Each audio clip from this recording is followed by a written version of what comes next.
What's up, y'all? It's your boy Said. Let's talk. Boy, I got one for y'all today. Been a minute since I came at y'all with a story, but I got one. Check me out. I actually kind of forgot about this one. Here we go. Y'all, this is the story about the time I almost got shot by the drum major. Yes, this is the story about the time I almost got shot by a drum major. All right, here we go. After high school, y'all, I went to a HBCU, right? I went to a HBCU. Got a scholarship to go. Got a scholarship on tuba, sousaphone, whatever name you know it by. You know what I'm saying? The instrument that they normally show with some lame ass dude playing it in the movies or some fat kid or whatever. Yeah, that instrument. That's what I played. Got a scholarship in it, so took my ass to college. All right. Anybody who know me would tell you, first 2 years that I was at that school, I loved the marching band. Oh, I was infatuated with it. That's all I wanted to do was play my instrument. You know what I'm saying? And hit them field shows. I really enjoyed marching bands, especially those first 2 years, right? Because it was new. All right.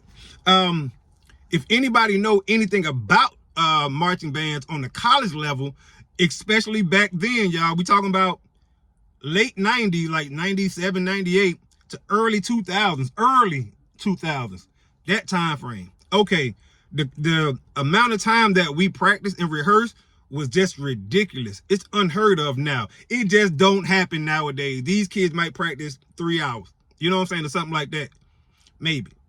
But back then we practiced in 6 hours, 7 hours every day.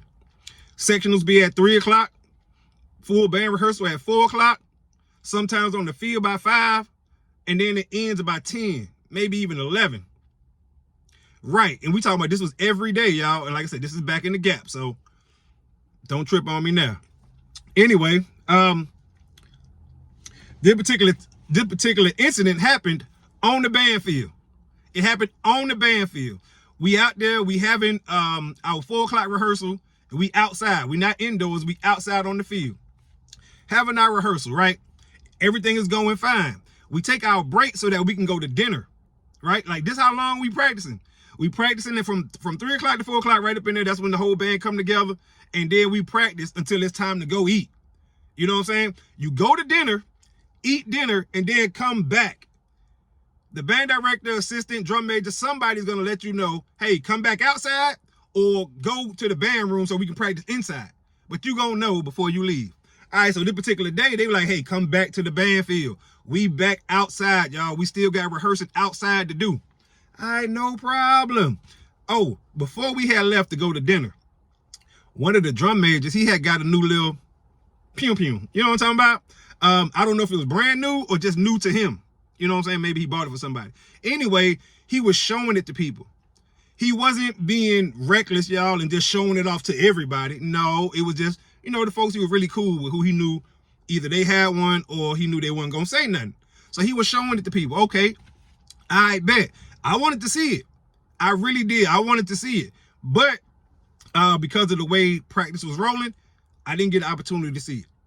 So I was like, in my head, I'm like, all right, well, when we get back from practice, because as soon as we come back out of dinner and we go back to the band field, we got like maybe 10, 15 minutes of just mingling. You know what I'm saying? Waiting for everybody to get there before we actually start back into it. So in my head, I'm like, oh, that's the time.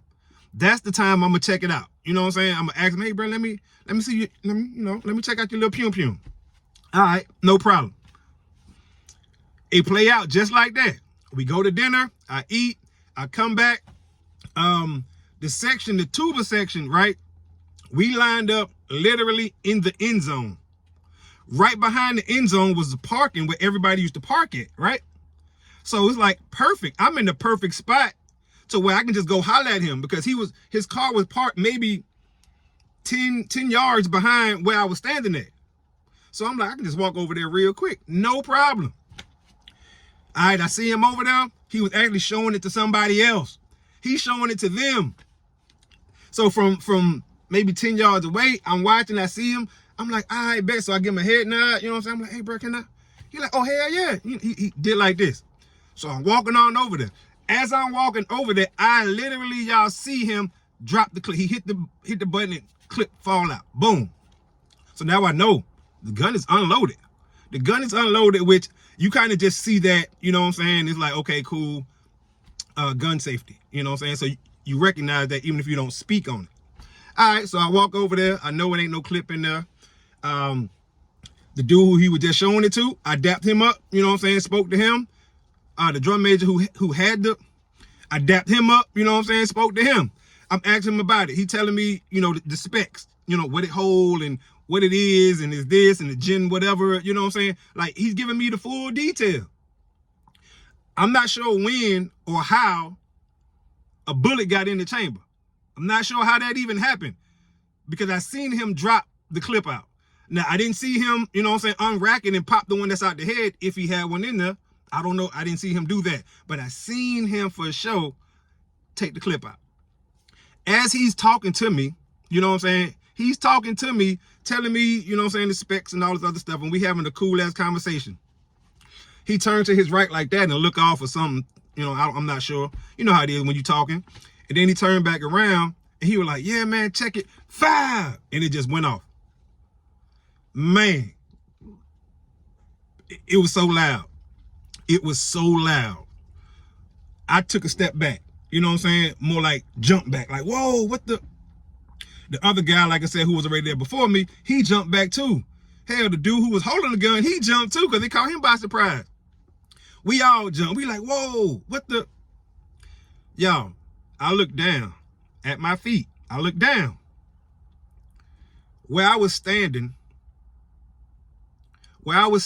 y'all, and jumped back from, that's where the bullet went. That is exactly where the bullet went. Oh, I didn't tell y'all. I gotta throw this in there. He was sitting in his car, right, in the driver's side of his car with the door open with his feet out of the car.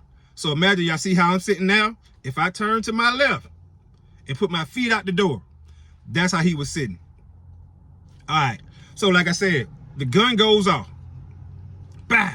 We all jump back. I look down.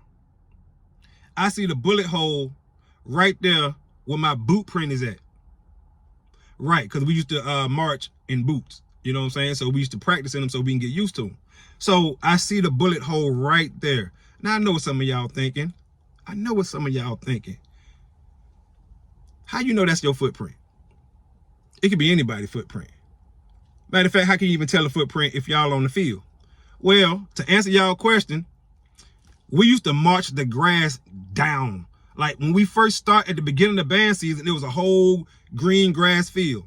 Midway through the season, all the grass is gone. We done marched it down. Now we call it the Dust Bowl because we would march so much that it just be a cloud of dust. You just see dust and hear music. You know what I'm saying? So we had marched all the grass down. So that's how I knew. That's my boot print. I was just standing right here talking to this man. The pew go off. I jumped back and there was a hole right there in my boot print. Yeah. Me and him look at each other like, oh shit, you know what I'm saying? So he like, you good? I'm like, yeah, I'm straight, you know, no problem. It happens.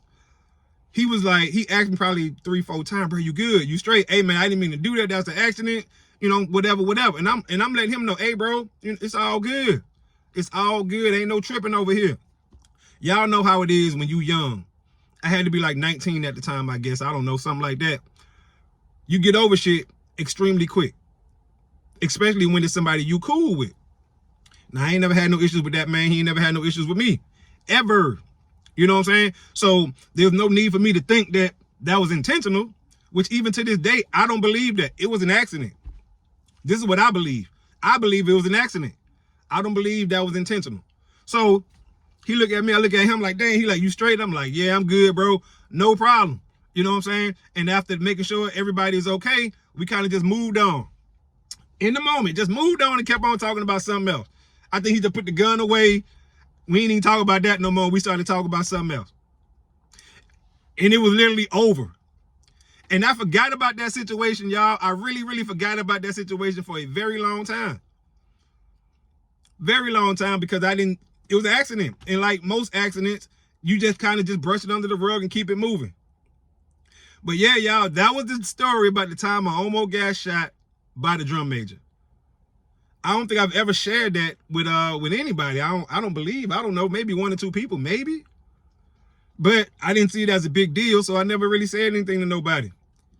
But a lot of folks in the band who see this gonna know who I'm talking about. Some of them may even remember that day. They may not remember that incident with me in particular, but they remember that day that particular drum major had his new fire. You know what I'm saying? Let's just say that, his new fire. So anyway, y'all, I'm your boy Said. Drop me a comment if y'all remember this one. Or just drop me a comment, let me know what you think about this story. I'm your boy Said. I'm out of time till the next time. I'm screaming, let's talk. Peace.